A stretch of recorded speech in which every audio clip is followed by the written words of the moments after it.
Hi, ಎಲ್ಲರಿಗೂ ನಮಸ್ಕಾರ. ನಾನಿವತ್ತು ಸಬ್ಬಸಿಗೆ ಸೊಪ್ಪಿನ ಸಾಂಬಾರನ್ನ ಮಾಡ್ತಾಯಿದ್ದೀನಿ. ಸಬ್ಬಸಿಗೆ ಸೊಪ್ಪಿನ ಸಾಂಬಾರು ಮಾಡೋದಕ್ಕೆ 1 ಕಟ್ ಆಗುವಷ್ಟು ಸಬ್ಬಸಿಗೆನ ತೊಗೊಂಡಿದ್ದೀನಿ. ಅದನ್ನು ಸ್ವಲ್ಪ ಚಿಕ್ಕದಾಗಿ ಕಟ್ ಮಾಡಿಕೊಂಡು ನೀಟಾಗಿ ಫ್ರೆಶ್ ವಾಟರಲ್ಲಿ ಅದನ್ನು ನಾನು ತೊಳ್ಕೊಂಡಿದ್ದೀನಿ. ಮಣ್ಣೆಲ್ಲ ಇರುತ್ತೆ ಅಲ್ವಾ ಸೊಪ್ಪಲ್ಲಿ, ಅದೆಲ್ಲ ಹೋಗೋ ತನಕ ನೀಟಾಗಿ ವಾಶ್ ಮಾಡಿ ಇಟ್ಕೊಂಡು ನೀರು ಇಳಿಯೋದಕ್ಕೆ ಇಡಬೇಕು ನಾವು. ಅದಾದಮೇಲೆ ಈ ಕಡೆ ಸಾಂಬಾರಿಗೆ ಖಾರನ ರೆಡಿ ಮಾಡ್ಕೊತಾ ಇದ್ದೀನಿ. ನಾನು ಸ್ವಲ್ಪ ಕ್ವಾಂಟಿಟಿಯಲ್ಲಿ ರೆಡಿ ಮಾಡ್ಕೊತಾ ಇದ್ದೀನಿ. ನೀವು ಎಷ್ಟು ಕ್ವಾಂಟಿಟಿ ಸಾಂಬಾರನ್ನ ಮಾಡ್ತಿದ್ದೀರ ನೋಡಿಕೊಂಡು ಖಾರನ ಮಾಡ್ಕೋಬೇಕಾಗತ್ತೆ.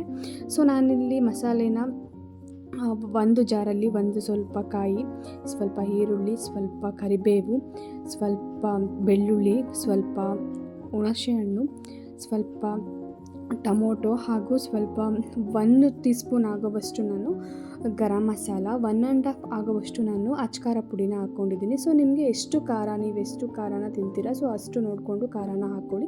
ನಾನು ಸ್ವಲ್ಪ ಖಾರ ಜಾಸ್ತಿ ತಿನ್ನೋದ್ರಿಂದ ಸ್ವಲ್ಪ ಜಾಸ್ತಿ ಹಾಕಿದ್ದೀನಿ. ಆಮೇಲೆ ಸ್ವಲ್ಪ ಜೀರಿಗೆ, ಸ್ವಲ್ಪ ಸೋಂಪು ಕಾಳು, ಆಮೇಲೆ 1 ಚಿಟಿಕೆಯಷ್ಟು ನಾನು ಟರ್ಮರಿಕ್ನ ಯೂಸ್ ಮಾಡಿದ್ದೀನಿ. ಅಷ್ಟನ್ನು ಗ್ರೈಂಡ್ ಮಾಡಿಕೊಂಡು ಈ ಕಡೆ ನಾನು ಸಾಂಬಾರಿಗೆ ಒಗ್ಗರಣೆಗೆ ರೆಡಿ ಮಾಡಿಟ್ಟಿದ್ದೀನಿ. ಒಂದು ಪ್ಯಾನ್ ಇಟ್ಟು 1 to 3 ಸ್ಪೂನ್ ಆಗೋವಷ್ಟು ನಾವು ಆಯಿಲ್ನ ಹಾಕಬೇಕು.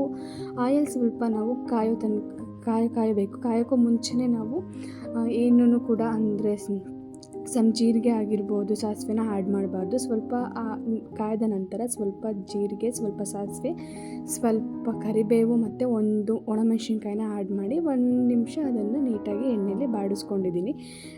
ಬಾಡಿಸ್ಕೊಂಡಾದ್ಮೇಲೆ ನಂತರ ನಾವಿಲ್ಲಿ ವಾಶ್ ಮಾಡಿ ಇಟ್ಟಿದ್ದಂತಹ ಸೊಪ್ಪನ್ನ ನೀರೆಲ್ಲ ಇಳಿದಿದೆಯಾ ನೋಡಿಕೊಂಡು ಅದನ್ನು ಆ ಎಣ್ಣೆಗೆ ನಾವು ಸೇರಿಸ್ಕೋಬೇಕಾಗುತ್ತೆ. ನೀಟಾಗಿ ನೀರೆಲ್ಲ ಹೋಗಿರಬೇಕು.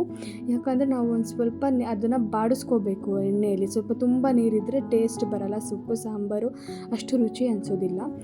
ನಾವು ಎಲ್ಲ ನೀಟಾಗಿ ಅದಕ್ಕೆ ಫ್ರೆಶ್ ಆಗಿ ಹಾಕೊಂಡಾದ್ಮೇಲೆ ಒಂದು 5 to 6 ಮಿನಿಟ್ಸ್ ನೀಟಾಗಿ ಅದನ್ನು ಬಾಡಿಸ್ಕೋಬೇಕಾಗುತ್ತೆ. ಅದು ಕಲ್ಲರು ಕೂಡ ಎಲ್ಲ ಚೇಂಜ್ ಆಗಿ ಕ್ವಾಂಟಿಟಿ ಕೂಡ ಕಮ್ಮಿ ಆಗುತ್ತೆ ಸೊಪ್ಪು. ಅಲ್ಲಿವರೆಗೂ ನಾವು ಅದನ್ನು ಬಾಡಿಸ್ಕೋಬೇಕಾಗುತ್ತೆ. ನಾನಿಲ್ಲಿ ತೋರಿಸ್ತಾ ಇದ್ದೀನಿ ನೋಡಿ. ಹಾಕುವಾಗ ಅಷ್ಟು ತುಂಬ ಸೊಪ್ಪು ಕಾಣಿಸ್ತಾ ಇತ್ತು.